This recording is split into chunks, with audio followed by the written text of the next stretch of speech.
ஹோட்டல்களில் சுகாதாரமாக உணவு பரிமாறப்படுகிறதா என்பது குறித்து சேலம் மாவட்டம் ஆத்தூர் பகுதி மக்கள் தெரிவித்த கருத்துக்களை தற்போது பார்க்கலாம்.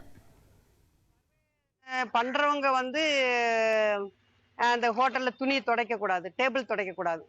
அந்த டேபிள் துடைச்சவங்க சப்ளை பண்ணக்கூடாது. அப்படி அந்த மாதிரி ஒவ்வொருத்தவங்களுக்கு வேலையை பிரிச்சு கொடுத்தா சுகாதாரமா இருக்கும், ஹோட்டல் நல்லா இருக்கும். பெரிய ஹோட்டல்ங்கிற இடத்துல மட்டும் ஒரு வெளி தோற்றத்துக்கு நல்லா இருக்கு, ஆனா உள்ள அந்த மாதிரி இருக்க மாட்டேங்குது. சாம்பார்கள் நேத்து வச்ச சாயங்காலம் வச்ச சாம்பாரை மறுநாள் காலையில ஊத்துறாங்க.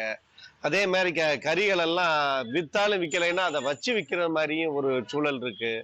அதே மாதிரி இப்ப இறந்த கறிகள்னு சொல்லுவோம்.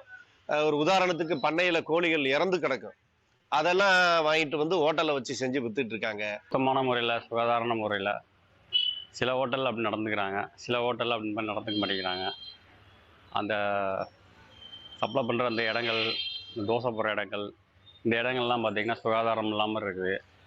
அது மாதிரி நம்ம சப்ளை பண்ணுற இங்கே பார்த்திங்கன்னா நம்மளை ஒரு நல்ல ரெஸ்பான்ஸாகவே நடத்த மாட்டேங்கிறாங்க. ஒரு சில கடைகள்லாம் அந்த மாதிரி சப்ளை பண்ணிட்டு தொடச்சிட்டு கையை கழுவுறதே இல்லை. இதுதான் விஷயம். அதனால் சாப்பிட்றதா வேணாமனு ஒரு யோசனையாக வருது. அதே மாதிரி ஒரு முறை சாம்பார் கேட்டுன்னு ஒரு மாதிரி சாம்பார் கேட்டாலே ஒரு மாதிரி இறங்க பார்க்குறாங்க. நிறைய நான்வெஜ் அந்த மாதிரி சாப்பிட்டு கேட்டால் மட்டும்தான் நல்லபடியாக கவனிக்கிறாங்க. சும்மா சாதாரணமாக 2 இட்லி சாம்பார் சட்னி கேட்டோம்னா நம்மளை ஒரு மாதிரி விரோதி மாதிரியே பார்க்குறாங்க. இதெல்லாம் கொஞ்சம் அவாய்ட் பண்ணால் நல்லா இருக்குமேனு ஒரு வேண்டு